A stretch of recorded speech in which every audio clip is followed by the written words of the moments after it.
नमस्कार, मी मंदार फणसे. बेधडकमध्ये तुमचं स्वागत. बेधडकमध्ये आज आपण चर्चा करणार आहोत राज्यातल्या शेतीवरच्या संकटाविषयी आणि या संकटाचा सामना करण्यासाठी विद्यमान सरकारचं जे कृषी खातं आहे ते कृषी खातं समर्थ आहे का हे सुद्धा आपण या चर्चेमधनं समजून घेणार आहोत.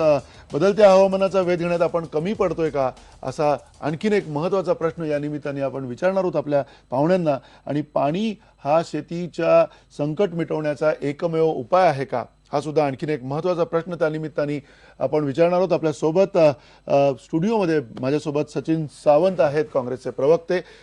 आपल्यासोबत नागपूरवरनं ज्येष्ठ पत्रकार चंद्रकांत वानखेडे आहेत. डॉक्टर अनिल बोंडे, आमदार भाजपचे आपल्यासोबत आहेत नागपूरवरनं. आणि इतरही मान्यवर पाहुणे आपल्यासोबत असणार आहेत नागपूरवरनं. राष्ट्रवादी काँग्रेसचे नेते शशिकांत शिंदे आपल्यासोबत नागपूरवरनं आत्ता आहेत. आणि शिवसेनेचे सुद्धा गुलाबराव पाटील आपल्यासोबत असणार आहेत आमदार, आणि त्यांच्याशी सुद्धा आपण चर्चा करणार आहोत. पण पहिल्यांदा खरं तर वानखेडे सर, तुम्हाला विचारायचं आहे आणि सगळ्यात महत्त्वाचं म्हणजे आज जे 80 किलोमीटर तुम्ही चालून आलेला आहेत वर्धा ते नागपूर, अक्षरशः कौतुकास्पद आणि खरं तर म्हणजे किती बोलावं तेवढं कमी आहे तुमच्या या सगळ्या प्रयत्नांबद्दल. कारण शेतीच्या या सगळ्या संकटाच्या पार्श्वभूमीवर तुम्ही काही ना काही करताय तिकडे एक कार्यकर्ते म्हणून. या सगळ्या पार्श्वभूमीवर तुम्हाला काय वाटतंय की कृषी खातं जे आहे महाराष्ट्रातलं हे कृषी खातं सक्षम आहे का? एकूण जो काही शेतीवरचं जे संकट आलेलं आहे विविध भागातलं, विदर्भ असेल किंवा अगदी विदर्भाच्या बाहेरची शेतीतलं संकट असेल, हे ओळखण्याची क्षमता, कुवत, वकूब हा या खात्याचा आहे असं तुम्हाला वाटतंय का? मंदार, मी केवळ खात्याविषयी नाही बोलणार. एकूणच शेती प्रश्नाच्या संदर्भामध्ये म्हणजे जे काही दिसतं आहे, जी भीषणता जाणवते आहे, म्हणजे मला एका शायरच्या 2 ओळी आठवतात, त्या मी सांगू इच्छितो की देख कर फसल अंधेरों की, देख कर फसल अंधेरों की, आप हैरत में क्यों हो, तुमने अपने खेतों में उजाले बोई कहाँ थे. तुम्ही प्रकाश पेरलाच कुठे होता शेतीमध्ये की प्रकाशाचं पीक येईल. आज आत्महत्येचं जे पीक येत आहे हा आत्महत्याच पेरलेली आहे, त्याच्यामुळे त्याचं भरघोस पीक येत आहे. मूळ मुद्दा असा आहे की केवळ या खात्यावर त्या खात्यावर मी आज बोलणार नाही, कारण मला हे नाही करायचं. पण मला मंदार एक असं जाणवतं की हे वर्ष म्हणजे या वर्षी म्हणजे आत्महत्येचा माझा अभ्यास आहे, मी हे करतोय वगैरे, यावेळेस सुगीच्या काळामध्ये आत्महत्येचा वेग वाढलेला आहे. ही गोष्ट कोणी ध्यानात घेत नाहीये. सुगीचा काळ याचा अर्थ असा की शेतीमधून उत्पादन आलेलं आहे, त्याच्या खिच्यामध्ये पैसा येण्याची ही वेळ आहे. अशा काळामध्ये आत्महत्येचा वेग वाढला असेल तर पुढे जानेवारी, फेब्रुवारी, मार्च, एप्रिल, मे मध्ये काय होणार आहे, मी हा शब्द वापरतो, हा खोटा ठरावा अशी माझी इच्छा आहे की मरणाचा सडा पडणार आहे. आणि असं गंभीर संकट असताना नेमकं या प्रश्नाकडे कसं पाहिलं जातं, थातूर मातूर पाहिलं जातं. अमुक पॅकेजच्या संदर्भात बोलणार नाही, पण पॅकेज जर दिलासा देणारं असतं तर पॅकेज दिल्यानंतर 7 शेतकऱ्यांच्या आत्महत्या माझ्या वाचण्यात आहे, त्या झाल्या नसत्या. दिलासा द्यायसाठी म्हणून, ज्याला दिलासा देण्यासाठी म्हणून तुम्ही हे केलं, त्याला दिलासा मिळत नाही आहे का? तो का मिळत नाही आहे? या सगळ्या प्रश्नांवर सगळ्यांनी पक्षाचे अभिनिवेश बाजूला ठेवत, कारण या काँग्रेसनी काय केलं ना, हे भाजपा काय करते वगैरे, हे त्या शेतकऱ्यांचा फुटबॉल मस्त होतो, याची गांभीर्याने चर्चा करायला पाहिजे असं मला वाटतं. नक्की, तुम्ही अगदी नेमकं बोलताय की गांभीर्याने चर्चा करायला पाहिजे आणि अत्यंत गंभीर असाच हा मुद्दा आहे. ज्या पद्धतीने तुम्ही सांगितलं की भीषण आणि भयावह अशी परिस्थिती भविष्यामध्ये उद्भवू शकते. आत्ताच्या या सुगीच्या हंगामामध्ये जर का शेतकऱ्यांच्या आत्महत्या अशा प्रकारे होत असतील तर पुन्हा सचिन सावंत, तुम्हाला हा प्रश्न विचारायचा आहे. ज्यावेळेला आपण कृषी खातं म्हणतो तेव्हा नेतृत्व आणि राजकारण येतच त्याच्यामध्ये. म्हणजे केवळ आणि केवळ एका खात्यातले काही अधिकारी मिळून हे सगळं करू शकत नाहीत. त्याच्यातलं नेतृत्व आहे, त्याच्यातलं राजकारण आहे. एकूण राजकीय परिस्थिती आजची तुम्हाला ही या शेतीला पोषक आहे असं वाटतं की या आत्ताच्या परिस्थितीमध्ये शेतीतनं येणाऱ्या काळात आणखीन काही भीषण परिणाम दिसतील तुम्हाला असं वाटतं? नाही, एक लक्षात घेतलं पाहिजे. मगाशी ज्या तऱ्हेनं आता बोलता बोलता म्हणाले की कृषी खातं, अधिकारी तेच असतात, लक्षात घ्या.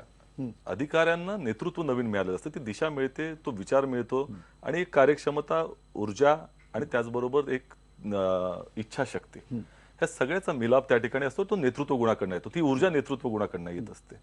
आणि आजचं हे जे नेतृत्व बदल या राज्यामध्ये झालेला आहे, आज हे दिसतच नाही चित्र. लक्षात घेतलं पाहिजे. आता सुगीच्या काळामध्ये अशा तऱ्हेची आत्महत्या होत आहे. ज्या तऱ्हेनं गेल्या ज्या सत्ता बदल झाल्यानंतर ज्या संवेदनशीलतेने हा प्रश्न हाताळायला पाहिजे होता तो काही हाताळला गेलेला नाही. आणि दुसरी गोष्ट अशी की ज्या तऱ्हेने विधानं येत आहेत लोक या संदर्भामध्ये आता महसूल मंत्र्यांकडनं ज्यांच्याकडनं अपेक्षा आहे की तुम्हाला शेतकऱ्यांचे अश्रू पुसायचे आहेत. आज ज्या तऱ्हेनं हवालदिल झालेला शेतकरी आहे पुढे तर अजून गंभीर परिणाम होणार आहेत. परंतु हे चित्र दिसतंय का?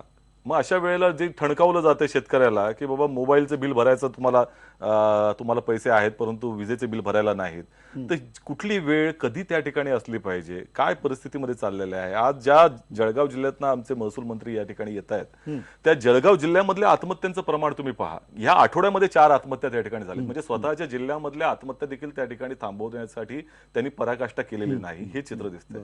म्हणजे अशा वेळेला चित्रपट बघणं आणि चित्रपटाच्या संदर्भामध्ये जाणं आणि त्याची जर परामर्श घेतली तर यामध्ये संवेदनशीलतेचा पूर्णतः अभाव त्या ठिकाणी दिसतो.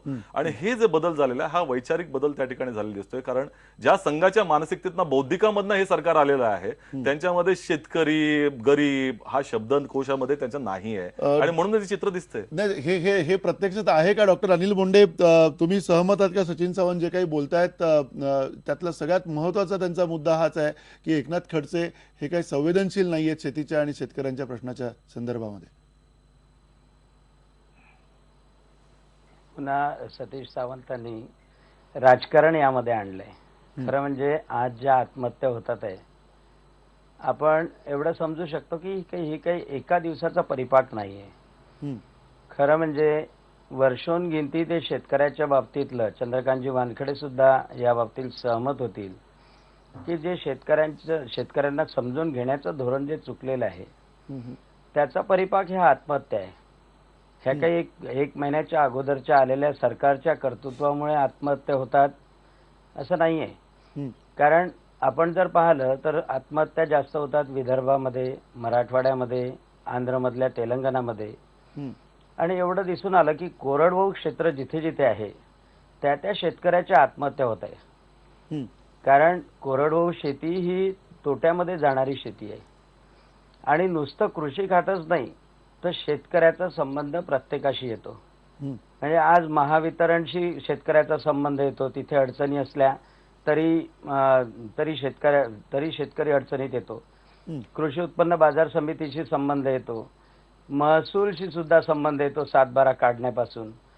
आणि आंतरराष्ट्रीय आपण परराष्ट्र खातं जे म्हणतो त्याच्यासाठी सुद्धा शेतकऱ्याचा संबंध येतो.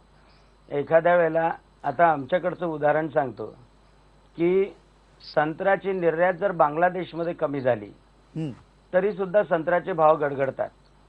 आणि म्हणून या सगळ्या गोष्टीचा परिपाक दुर्दैवाने असं म्हणावं लागेल की गेल्या अनेक वर्षापासून जे शासनाचं नियोजन शेतकऱ्याच्या बाबतीत जे चुकलेलं आहे त्याचा परिपाक हा आत्महत्येच्या संदर्भात आहे.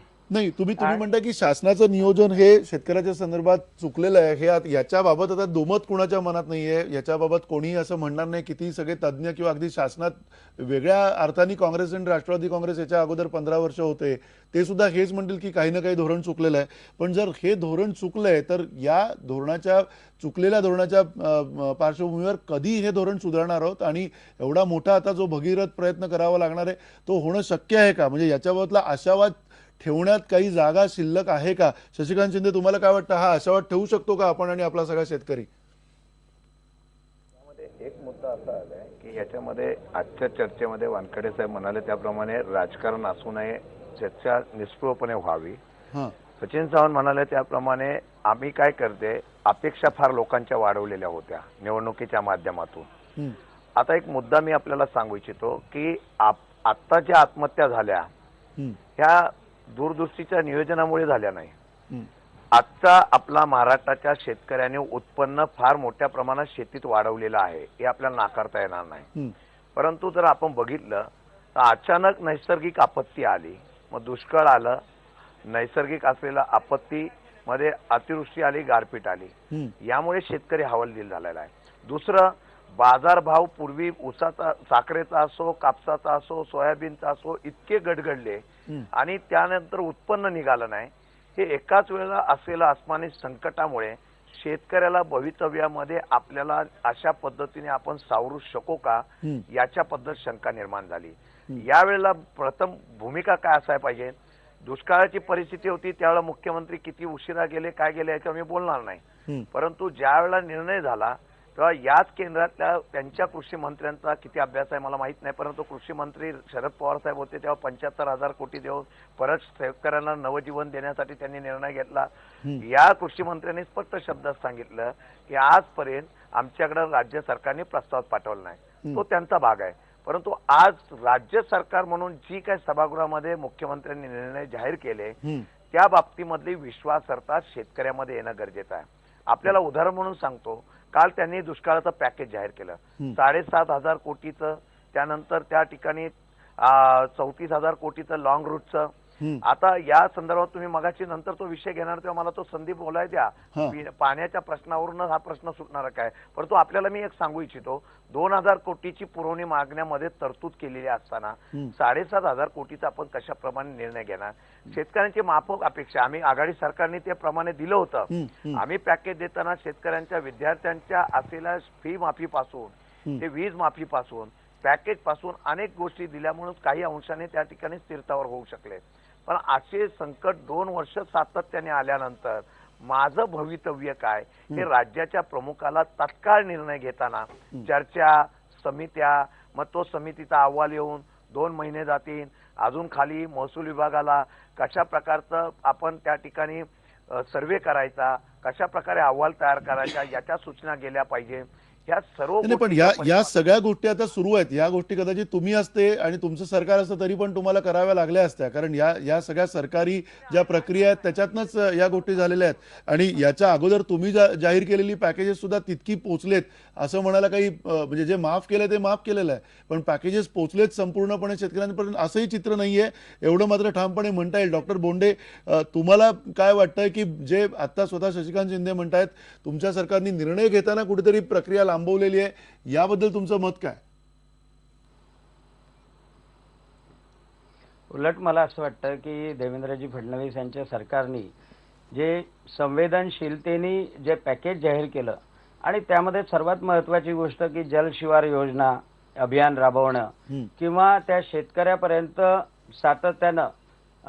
सातत्यानं पाण्याची उपलब्धता कशी निर्माण होईल आणि उत्पादन कसं वाढेल, उत्पन्न कसं वाढेल, या दृष्टीने जो लॉंग टर्मचा विचार सुद्धा जो केलेला आहे तो विचार जर अगोदर केला गेला असता तर मला असं वाटतं की विदर्भ हा अगोदर केला गेला असता तर मुद्दा आहे. सचिन चव्हाण तुम्हाला प्रश्न हाच विचारायचा आहे की जे 7,000 कोटीचं पॅकेज आहे 2011 पासूनचं ह्याच पॅकेजची चर्चा सुद्धा झालेली होती. याच पॅकेज मधली तरतूद जी आहे ती 2011 पासून होत आलेली आहे. म्हणजे तुमचं सरकार ज्यावेळेला होतं तेव्हा सुद्धा अशाच प्रकारचं पॅकेज अगदी सिमिलर हेच पॅकेज जवळजवळ जे डिझाईन केलेलं आहे तेच आता आपल्यासमोर नव्या पॅकेजिंगमध्ये मांडण्यात आलेलं आहे. त्याच्यामध्ये 7,000 कोटीमधले जवळजवळ 2,500 कोटीच फक्त तरतूद आहे आणि उर्वरित पैसे अजून येणं बाकी आहे.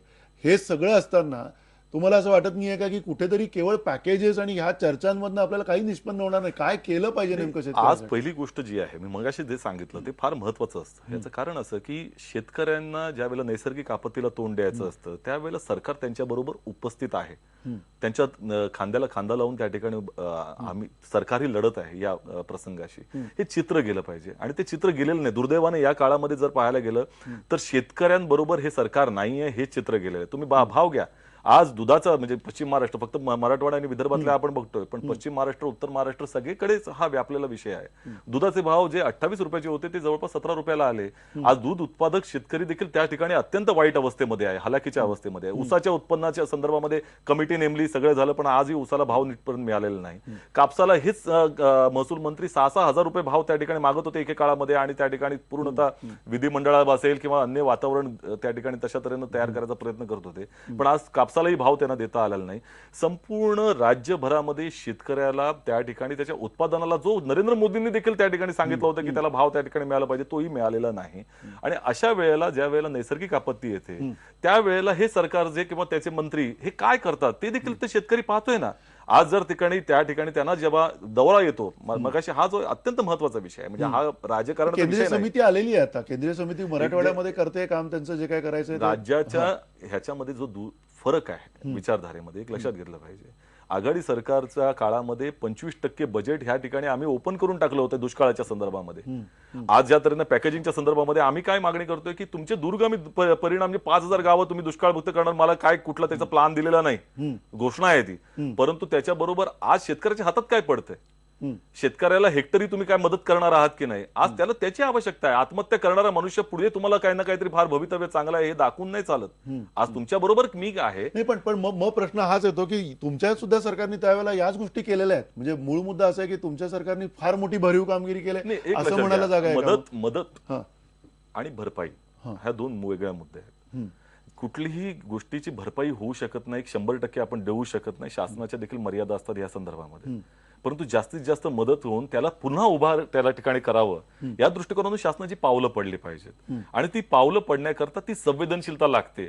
त्या आज नुसतं बोलून चालत नाही, नाही बोलून चालत नाही, बोलून चालत नाही. एकच शब्द सांगतो, उद्धव ठाकरेंना त्यांनी शब्द वापरला भुईमुगाच्या शेंगा कुठे येतात ते माहिती आहे की नाही, परंतु त्यांना ही माहिती पाहिजे की आज या राज्यामध्ये भुईमुगाच्या शेंगाच आलेल्या नाहीयेत, सगळे उत्पादनच गेलेलं आहे. त्या अर्थाने पुन्हा सचिन सावंत जे म्हणतात की संवेदनशीलता नाहीये या सरकारची, हे सरकार संवेदनशील नाहीये, हे कितपत खरं आहे, कितपत तथ्य आहे याच्यामध्ये हेही आपण तपासूयात. पण सगळ्यात महत्वाचा मुद्दा आहे की या सगळ्या ज्या घोषणा केलेल्या आहेत या घोषणा वाऱ्यावरच्या आहेत का, आणि या घोषणा येणाऱ्या काळामध्ये किती लवकर या शेतकऱ्यापर्यंत पोहोचतील, आणि जो अक्षरशः भुईसपाट झालेला शेतकरी आहे, कास्तकार आहे, त्याच्यापर्यंत नेमकं काय पोहोचणार आहे हे सुद्धा आपण जाणून घेणार होते का छोट्याशा ब्रेकनंतर.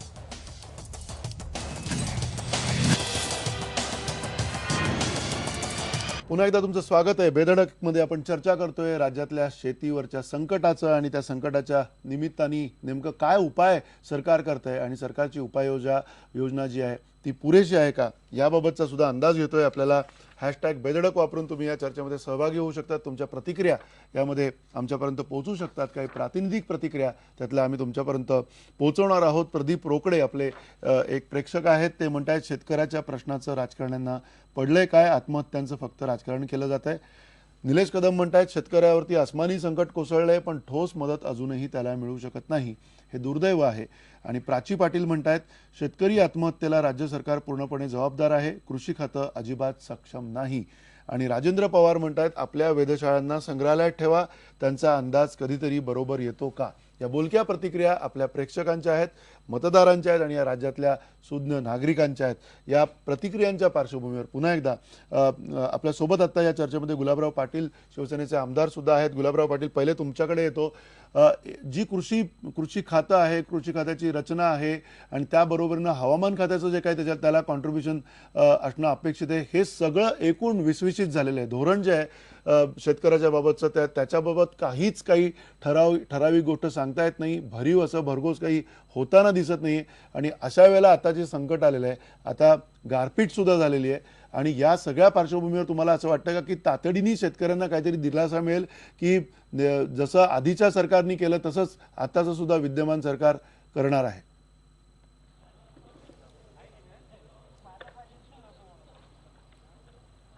गुलाबराव पाटील, आवाज समजत नाहीये. हा गुलाबराव पाटील, मी तुमच्याकडे पुन्हा एकदा येतो, तुम्हाला प्रश्न विचारतो, पण त्यापूर्वी चंद्रकांत वानखेडे तुमच्याकडे येतो.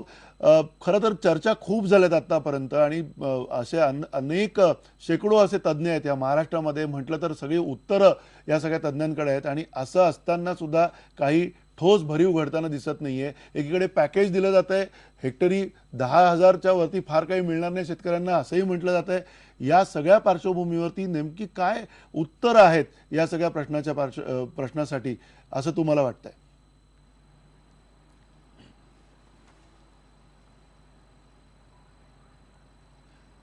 चंद्रकांत वानखेडे,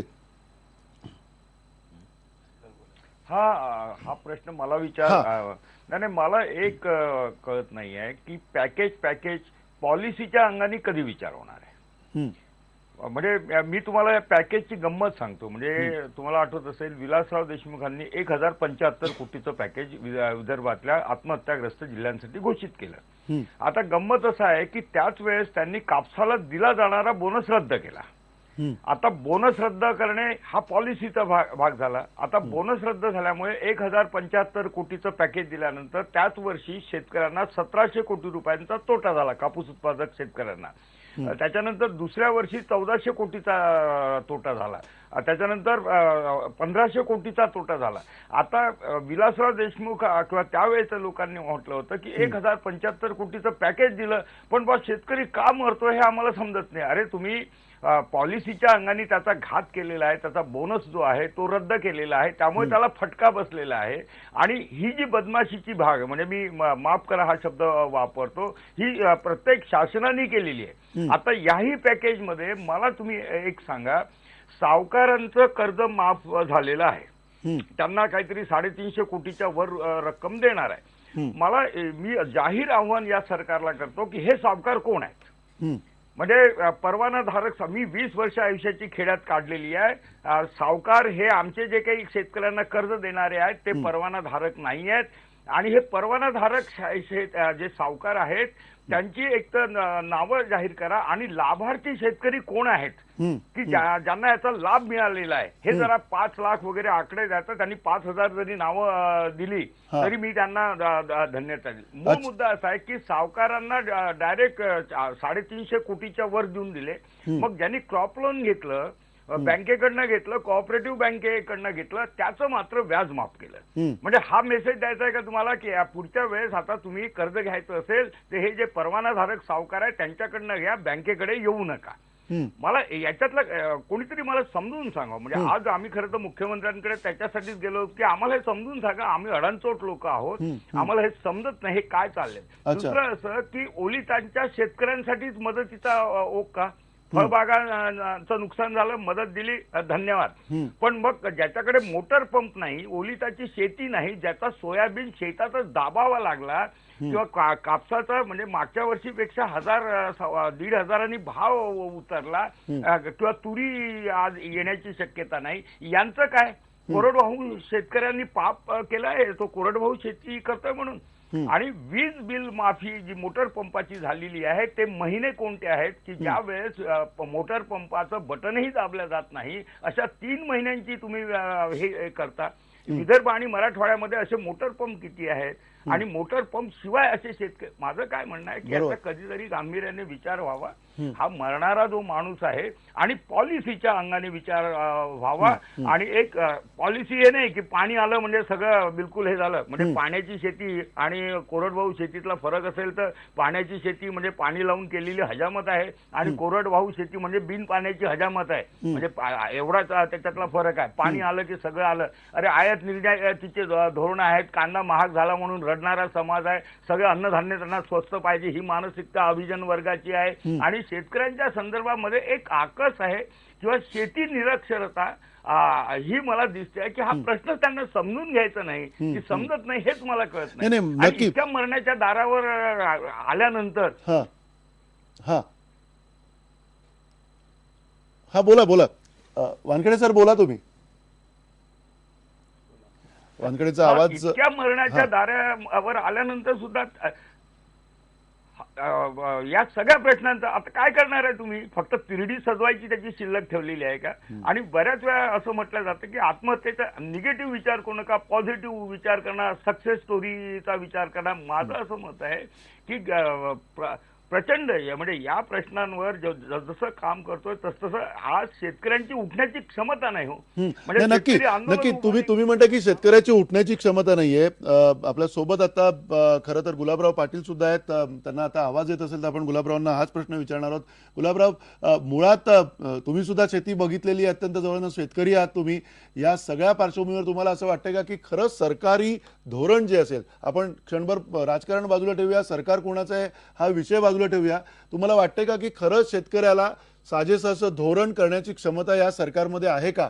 या यंत्रणेमध्ये, या कृषी खात्यामध्ये, यांच्यामध्ये ही सगळी, अगदी उद्या पणन खातं सुद्धा असेल, यांच्यामध्ये हे सगळं मुळात काही करायचंय शेतकऱ्यासाठी, असं काही दिसतंय का तुम्हाला? या सरकारमध्ये आम्ही जे आता ज्या काय उणवा निघाले आहेत, पूर्वीचे जे कायदे आहेत त्या कायद्याच्या आधारावर आज आपण बघितलं तर शेतकऱ्यांना पहिली गोष्ट म्हणजे या पूर्वीच्या कायद्यांना बदल केला गेला पाहिजे. आणि मूळ शेतकरी म्हणून मी तरी हे सांगेल की शेतकऱ्याला आता हे सरकार कोणाचं जरी असलं तरी एक शेतकरी म्हणून मला असं वाटतं की आता शेतकऱ्याला सरकारला उभं करण्याशिवाय गत्यंतर नाही. आणि जरी सरकार आमचं असलं तरी शेतकऱ्याला जर न्याय मिळणार नसेल, शेतकऱ्याला जर योग्य पद्धतीचा पॅकेज मिळणार नसेल तर शेतकरी या पुढच्या काळामध्ये उभा राहू शकत नाही. या राज्यामध्ये ज्या आत्महत्या होत आहेत त्याच्यापेक्षा जास्त आत्महत्या होऊ शकतात. मी ज्या भागातून निवडून आलेलो उत्तर महाराष्ट्रातून, तिकडे मागच्या काळामध्ये अकाल पडला आणि आता गारपीट आणि पाण्यामुळे एवढं नुकसान झालेलं आहे शेतकऱ्याचं. तर या सरकारची मानसिकता 100% शेतकऱ्यांना मदत करण्याची आहे. पण मदत करत असताना जे मागचे राहिलेले जे कायदे आहेत त्या कायद्यांचा आधार बाजूला करून आता सरकारने एक खास बाब म्हणून शेतकऱ्यांना उभं करण्याकरता मदत केली पाहिजे. उद्याच्या दिवशी याच्यावर चर्चा आहे आणि निश्चितपणाने जरी आम्ही शिवसेनेचा आमदार असलो तरी शेतकऱ्यांच्या भरोशावर 90% शेतकऱ्यांच्या भरोशावर मी निवडून आलेलो आहे आणि शेतकऱ्याची बाजू मांडण्याकरता आम्ही उद्या विधानसभामध्ये मांडणार आहोत. हां, तुम्ही म्हणता की शेतकऱ्यांची बाजू उद्या विधानसभेमध्ये मांडणार आहे. पुन्हा शशिकांत शिंदे, हे सगळं जे काही म्हणजे जे विस्कटलेलं सगळं शेतीचं कारण आहे ते तुम्हाला असं वाटतं का की लवकरात लवकर सगळं राजकारण बाजूला ठेवून सुधारण्याची परिस्थिती आहे आणि सुधारलं जाऊ शकतं? काही आशावाद तुम्ही आम्हाला त्या निमित्ताने देऊ शकाल का? यात एक तर मुद्दा असा आहे की सभागृहामध्ये या बाबतीमध्ये चर्चा होणं विस्तृतपणे गरजेचं आहे. गुलाबराव बाजूला बसलेत, त्यांनी भूमिका मांडली, पण सभागृहामध्ये चर्चाच करून दिली जात नाही. एक गोष्ट जी 2-2, 3-3 दिवस दुष्काळावर किंवा अतिवृष्टीवर, गारपिटीवर चर्चा व्हायला पाहिजे ती चर्चा एका दिवसात संपवली जाते. मुद्दे मांडायची संधी असताना त्यांना बोलून दिलं जात नाही. वानखेडे साहेबांनी मगाशी मुद्दा मांडला, क्वार्टरली आपण वीज बिल माफ केलं, पुढचे 6 महिने त्याचे एवढे बिकट आहेत, त्याच्याबद्दलचं धोरण काय? आज केंद्राने मदत केली पाहिजे. 75,000 कोटी आम्ही दिले, माफ केले, कर्जमाफी करून परत शेतकऱ्याला पुनर्जीवन केलं. तशा प्रकारची धोरणं केली पाहिजेत. आपल्याला मी सांगतो, खाजगी सावकारांच्या बाबतीमध्ये 5 लाख खाजगी सावकारांना कर्जमाफी करण्याच्या बाबतीमधला निर्णय घेतला, पण इतर सावकार किंवा बँका, आता उस्माना बँकेने आज रिकव्हरी चालू केली, या बाबतीत आदेश खाली पारित झाले नाही. मी आपल्याला एवढंच सांगू इच्छितो, आपल्या माध्यमातून एक चांगली चर्चा आपण घडवलेली आहे. सरकारने या संदर्भामध्ये पॅकेज जे जाहीर केलं ते पॅकेज जाहीर करताना वानखेडे साहेबांनी सांगितल्याप्रमाणे या सरकारने आता शेतकरी परत उभा राहायला पाहिजे. तो 2 वर्ष गुलाबराव पाटील म्हणतात तसा तो पिचला गेला. दुष्काळाने, गारपीटाने, नैसर्गिक आपत्तीने. आमची प्रामाणिक भूमिका आहे की सरकारने ही भूमिका करताना एक तर याच्यातला अनुभव असलेला कोण आहे याबद्दल मी बोलणार नाही, सरकारबद्दल या शेतकऱ्याबद्दल गांभीर्य आहे का नाही याबद्दल मी बोलणार नाही, पण भूमिका म्हणून सांगताना माझी स्पष्ट भूमिका आहे.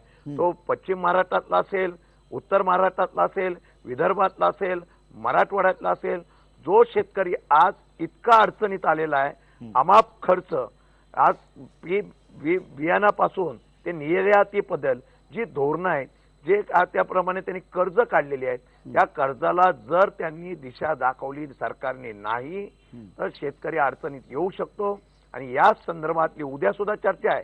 बघू किती दिवस आम्हाला किती वेळ चर्चेला संधी देतात ते. नक्की तुम्हाला चर्चेला संधी दिली सुद्धा तरी सुद्धा मूळ प्रश्न हाच उरतोय की हे शेतीवरचं जे संकट आहे ते काय आजचं संकट नाहीये. या संकटाला आधीची पार्श्वभूमी सुद्धा आहे आणि त्या पार्श्वभूमीचा विचार करून सुद्धा येणाऱ्या काळामध्ये तातडीचं काय होणार आहे, लवकरात लवकर जो अत्यंत पिचलेला शेतकरी आहे त्याच्यापर्यंत काय प्रकारची, काय स्वरूपातली मदत पोहोचणार आहे किंवा काय स्वरूपात ती पोहोचली पाहिजे हे सुद्धा आपण या चर्चेमधनं थोडंसं समजून घेणार आहोत या सगळ्या मान्यवरांकडनं एका छोट्याशा ब्रेक नंतर.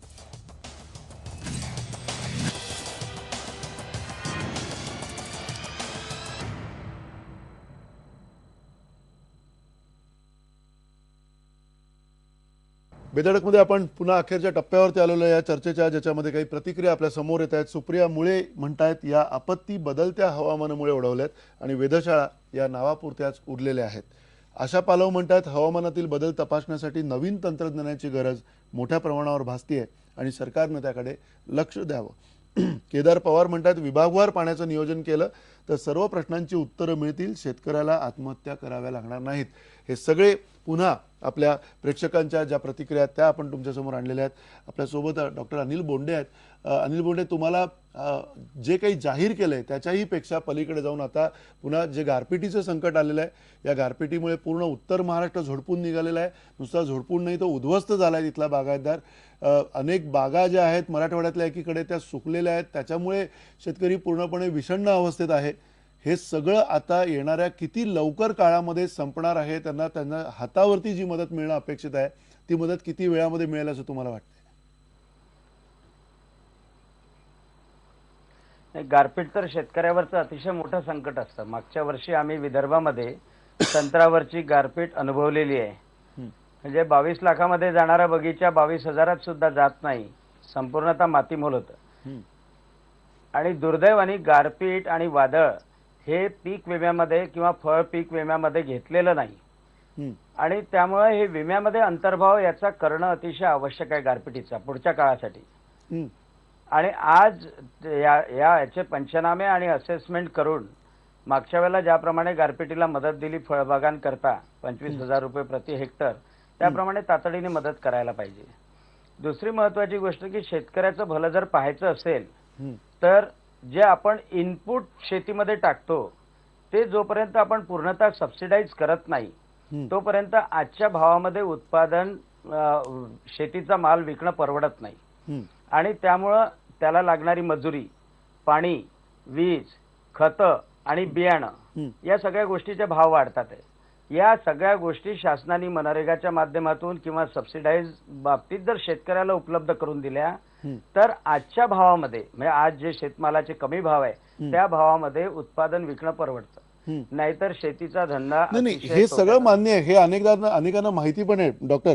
पण तुम्हाला प्रश्न हाच म्हणायचा आहे की आता एकीकडे अति तातडीची जी गरज आहे ती गरज आता या सगळ्या सरकारी प्रक्रियेमध्ये आणि सरकारी या सगळ्या प्रोसेसमध्ये तुम्हाला वाटतं का की लवकरात लवकर मिळेल? किती लवकर मिळेल? कारण शेतकऱ्याला कदाचित आज नाही कालच मदत हवी होती, ती अजून किती महिन्यांनी मिळणार आहे असं तुम्हाला वाटतं? किती दिवसापर्यंत ही सगळी मदत पोहोचेल असं तुम्हाला वाटतंय?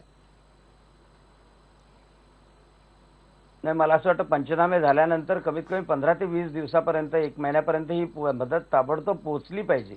कारण ज्याप्रमाणे एखादं आग लागली किंवा पूर आला तर ज्याप्रमाणे आपण मदत देतो त्याप्रमाणे शेतकऱ्याला सुद्धा ती मदत ताबडतोब पोहोचली पाहिजे. कारण मागच्या गारपीटची मदत पोहोचायला आम्हाला 8 महिने ते 9 महिनेपर्यंत लागले. मागच्या निवडणुकांच्या अगोदर झालेली गारपीट जी होती महिन्यापर्यंत आम्हाला मदत मिळाली नव्हती. हो, निवडणुकीच्या अगोदर झालेली 13 जानेवारीची विदर्भामध्ये गारपीट झाली होती आणि जून जुलै पर्यंत सुद्धा पैसे मिळाले नव्हते. आणि त्यामुळं एवढा उशीर लागू नये, 1-1.5 महिन्यामध्ये सर्व प्रक्रिया पूर्ण झाली पाहिजे. त्यासाठी नुसतं राजकारणी नाही तर अधिकाऱ्यांना सुद्धा संवेदनशील करणं अतिशय आवश्यक आहे असं मला वाटतं. नक्की. आणि तुम्ही म्हणता की अधिकाऱ्यांना संवेदनशील करणं आवश्यक आहे. सचिन सावंत, तुम्हाला हे पटतंय का? कारण मुळात 8 महिने तुमच्या सरकार असताना लागले होते. म्हणजे लोकसभेच्या निवडणुकांच्या अगोदरच्या गारपिटीचे पैसे आतापर्यंत कुठे शेतकऱ्यांना मिळतात? ते संपूर्ण प्रक्रिया जर तुम्ही पाहायला गेलं तर अनेक त्याच्यामध्ये अडचणी निश्चित असतात, परंतु जास्तीत जास्त शेतकऱ्यांना मदत ही लवकरात लवकर मिळालेली गेली होती हेही लक्षात घ्या विविध पातळीवरती. म्हणजे 75,000 कोटीचं तुम्ही कर्जमाफी नंतर देखील जे काही संकट आली त्या वेळेला शासनानं आर्थिक मदत त्या ठिकाणी दिलेली आहे. मगाही सांगितलं 25,000 रुपये फळबागांच्या गारपिटीच्या संदर्भामध्ये तातडीची मदत आपण त्या ठिकाणी डिक्लेअर केली होती. परंतु ह्या सगळ्या गोष्टींसाठी जी काही जाणीव लागते शेतकऱ्यांच्या प्रश्नाच्या संदर्भामध्ये ती हे नाही आहे. हाच मूळ मुद्दा आहे. मूळ मुद्दा याच्यासाठी आहे की हे जेव्हा ज्या वेळेला मगाशी मी सांगितलं जाणीव नाही असं म्हणताय. कारण ह्या सरकारकडे खरीच जर जाणीव असते तर त्या दृष्टिकोनातून आजची ही जी पावलं आता मगाशी वानखेडे साहेबांनी देखील सांगितलं त्यामध्ये त्या प्रश्नाच्या संदर्भामध्ये जाणच दिसत नाहीये.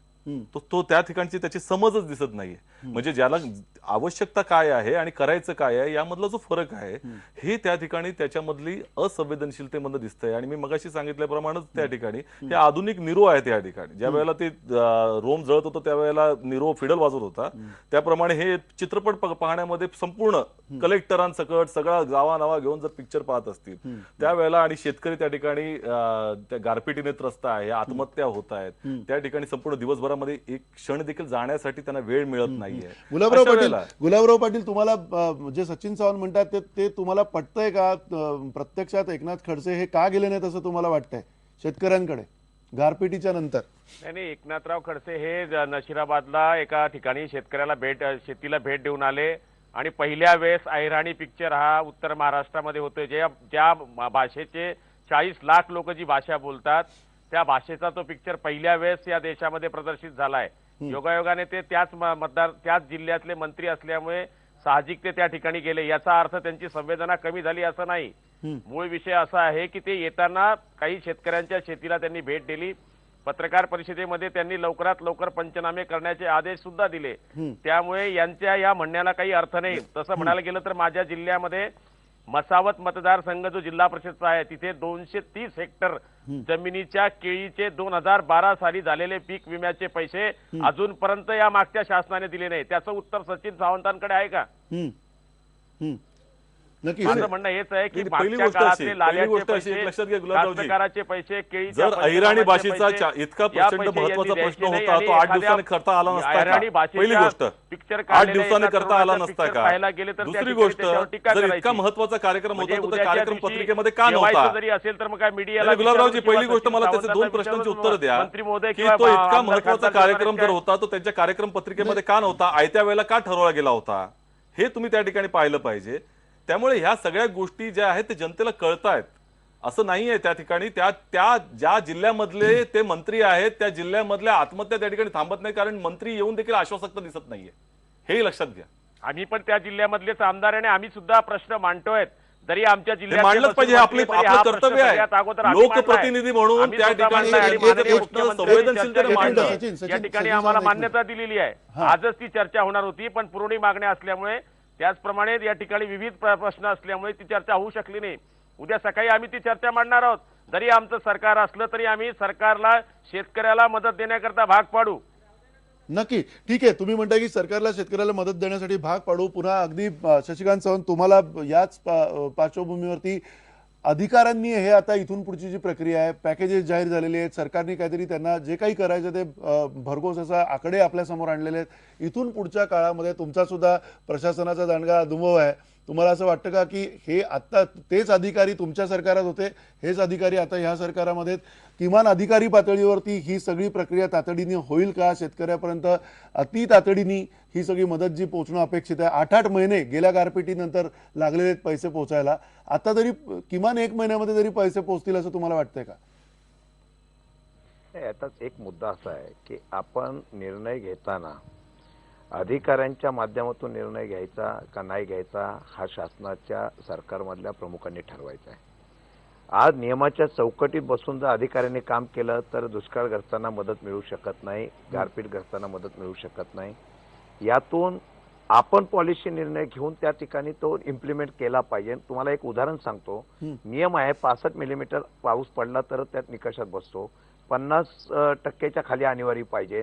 गारपीट अतिवृष्टीमध्ये ती मोडत नाही. मागच्या वेळेला हेच अडचणी आल्या होत्या, त्या बाजूला ठेवून आपण या ठिकाणी जे निर्णय घेतलेले आहे ते अधिकाऱ्यांनी, नाही तर ते बोलणार आपल्याकडे महसूलवाले बोलतील, अर्थ खातंवाले बोलेल आपल्याकडे पैशाची तरतूद नाही, पणनवाले ते बोलतील की आपण या ठिकाणी निर्यात बंदी कशी उठवू शकतो किंवा काय अनेक सांगू शकतात.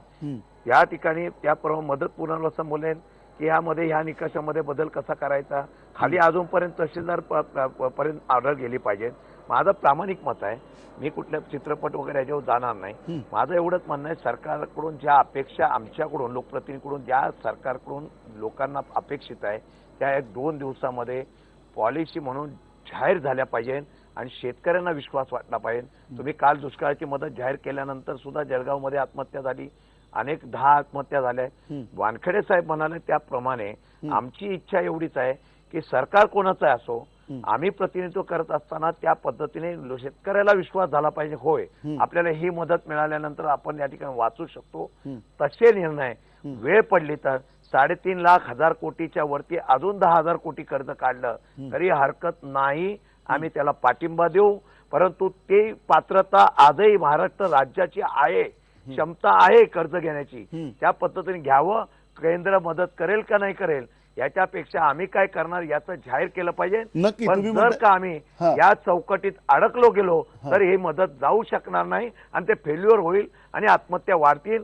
आज सीझन मध्ये आत्महत्या होत आहेत, मगाशी सांगितल्याप्रमाणे पुढचे 6 महिने फार भयंकर आहेत आणि या 6 महिन्यासाठी सुद्धा उपाययोजना काय करायच्या याची तरतूद करणं गरजेचं आहे. आणि त्या पद्धतीचं उद्या यांनी स्पष्टीकरण करणं गरजेचं ठीक आहे. आहे, म्हणजे ते जर उद्या केलं उद्या सरकार जे काय स्पष्टीकरण करायचं ते सरकार स्पष्टीकरण करणार आहे. 80 किलोमीटर चालून आलेत आपल्या सोबत चंद्रकांत वानखेडे आज पुन्हा इथे आहेत या कार्यक्रमामध्ये. वानखेडे सर, पुन्हा तुम्हाला अगदी थोडक्यात काय बोलायचं, कारण आज तुम्ही हे शेतकऱ्यांसाठी कास्तकारांसाठी एवढे कष्ट घेतलेले आहेत, त्याच्या पलीकडे जाऊन जो तुम्ही काहीतरी एक आशावाद तुम्हाला या सगळ्याच्यातनं दिसतोय का? कारण तुमच्या बोलण्यातनं एक प्रकारची भयावह परिस्थिती समोर आलेली आहे. येणाऱ्या काळातली त्याच्यापेक्षा भीषण परिस्थिती काय असणार आहे हे सुद्धा तुम्ही सांगितलेलं आहे. काहीतरी आशावादी घडावं यासाठी किमान काही गोष्टी, काही कार्यक्रम तुमच्या मनात आहे का की जो तातडीने सरकारला हातात घेता येऊ शकतो? अशी काही उपाययोजना तुम्ही सांगू शकाल का? नाही, उपाययोजना अनेक करता येतात. मूळ मुद्दा असा आहे की यावेळेस तातडीने शेतकऱ्याच्या खिच्यामध्ये काही रक्कम पडेल आणि त्याला विश्वास येईल की कारण अनुदान ही जी काही दिल्या जातं ते डायरेक्ट त्याच्या खिच्यात जातच नाही, म्हणजे इनडायरेक्टच जातं. म्हणजे बऱ्याच वेळा की म्हणजे सावकाराला पैसे, म्हणजे शेतकऱ्याला काय समजा काहीच नाही. तात्काळ याच्यावर हे केलं पाहिजे. आता उद्या गांभीर्याने हे मूळ मुद्दा कसा आहे की बघा, मी हे म्हणतोय की शेतकऱ्याची लढण्याची ताकद नाही. त्याच्या बाजूनी आता विचारवंतांनी, राजकारण्यांनी, प्राध्यापकांनी, वकिलांनी, डॉक्टरांनी, विद्यार्थ्यांनी लढण्याची गरज आहे, हे मी आवर्जून सांगतो. आणि हे मी सांगतो की हा देश जर एक असेल तर गारपीट सर्वांवर असली पाहिजे. गारपीट म्हणजे शेतकरीच होरपळून का निघावा? कमी पावसाने शेतकरीच होरपळून का निघावा? जास्त पावसाने शेतकरीच का होरपळून निघावा? मूळ मुद्दा असा आहे की संरक्षण काही त्याला द्याल की नाही. तुम्ही हे म्हणू शकत नाही की म्हातारपण हे नैसर्गिक आहे आणि मग आमची जबाबदारी नाही. तो म्हातारा झाला, निवृत्त झाल्यानंतर त्याचं एक संरक्षण देता, तसंच या नैसर्गिक आपत्तीला याला संरक्षण तातडीने देण्याची गरज आहे. नाहीतर मग जशी आपली जनगणना होते तशी शेतकऱ्याची मरण गणना करण्यासाठी नक्कीच, म्हणजे अगदी सहमत आहात तुम्ही जे बोलताय त्याच्याशी आम्ही. आणि तुम्ही जसं म्हणता की मरण गणना जी आहे ती खरं तर होती सुद्धा आहे, गेल्या काही काळात आपल्याला दिसते. आणि त्या गणनेमध्ये सुद्धा अनेक दोष आणि सरकारी नियमावली काही अनेक अडथळे निर्माण करत आहे. अर्थात अतिशय जटिल असा प्रश्न आहे आणि युद्धजन्य म्हणता येईल अशी ही शेतीची परिस्थिती आहे महाराष्ट्रातल्या. आणि याच युद्धजन्य परिस्थितीला जर का संपवायचं असेल तर युद्ध पातळीवरती काही निर्णय घ्यावे लागतील सरकारला आणि लवकरात लवकर युद्ध पातळी घोषित करून या सर्वंकष कार्यक्रमासाठी, शेतकऱ्यांच्या पुनरुत्थानासाठी काम करावं लागेल, यात काहीच शंका नाही आहे. धन्यवाद, नमस्कार.